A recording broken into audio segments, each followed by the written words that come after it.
রাত্র 12:40 জনসাধারণের জন্য পলাশী প্রান্ত থেকে বেদিতে প্রবেশের জন্য উন্মুক্ত করে দেওয়া হবে। আজ রাত 12:01 উদযাপিত হতে যাচ্ছে। পরম শ্রদ্ধা ভরে পুরা জাতি এই দিবসটি পালন করবে। ঢাকাতে প্রতি বছরের ন্যায় শহীদ মিনারে একই ধরনের নিরাপত্তা ব্যবস্থা আয়োজন করা হয়েছে। কয়েক স্তরে আমরা নিরাপত্তা ব্যবস্থার আয়োজন করেছি। প্রতিবারের ন্যায় এবারও প্রথমে ভিভিআইপিগণ,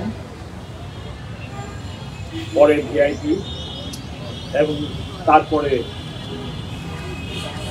জনসাধারণ পুষ্পমাল্য অর্পণ করবে। আমরা আনুমানিক একটি সময় নির্ধারণ করেছি। যমুনা রাইস কুকারে আছে 3-in-1 function. Jamuna rice cooker, smart রান্নায় আধুনিক জীবন। রাত্র 12:40 জনসাধারণের জন্য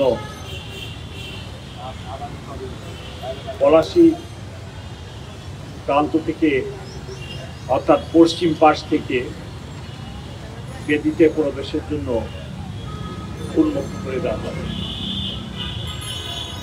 আমরা সকলকে অনুরোধ করব, যেনারা রাত্রে আসবেন ওনারা যেন আমাদের অনুরোধে সাড়া দিয়ে রাত্র 12:40 দিকে আসেন। এবং আমি সকলকে অনুরোধ করব, সবাই যেন বেদিতে পুষ্পমাল্য দেওয়ার সময় যথাযথ শৃঙ্খলা মেনে চলেন। কোন এক সময়ে সাধারণ মানুষের সমাগম এবং প্রবেশ অনেক ভিড় হয়। এই ভিড়ের মধ্যে যেন কোনো দুর্ঘটনা না হয় আমরা তার জন্য সচেতন থাকব। কিন্তু পাশাপাশি যিনারা আসবেন তাদের প্রতি বিনীত অনুরোধ, ওনারা যেন নিজেদের নিরাপত্তা, ওনাদের মোবাইল, মানি ব্যাগ এবং অন্যান্য ভ্যালুয়েবল যা থাকবে সেগুলার দিকে সতর্ক দৃষ্টি রাখেন। নিরাপত্তা ব্যবস্থা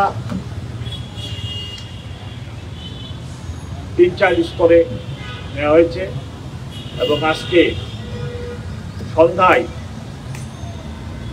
প্রথমে 5টায় এবং পরবর্তীতে রাত্র 8টায় নিরাপত্তা ঢাকা মেট্রোপলিটন পুলিশের অফিসার এবং ফোর্স নিয়োজিত থাকবে এবং আগামীকাল বেলা 2টা পর্যন্ত আমাদের ফোর্স এবং অফিসাররা পুরো এলাকার নিরাপত্তার দায়িত্ব থাকবে। এখন পর্যন্ত আমরা নিরাপত্তা সংক্রান্ত কোনো আশঙ্কা দেখি। এই ব্যবস্থার ভিতরে metal detector, archway checking, manually দেহ তল্লাশির ব্যবস্থা থাকবে। কোনরূপ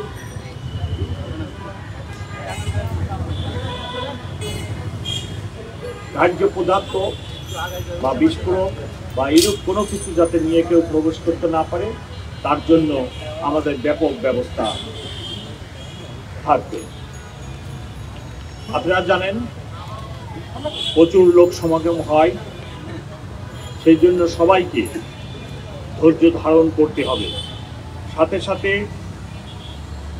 শহীদ মিনারের চতুর্পাশে 1 কিলোমিটার রেডিয়াসের ভিতরে আমাদের বিভিন্ন মোবাইল টিম সতর্ক অবস্থায় নিরাপত্তা ব্যবস্থা নিশ্চিত করবে।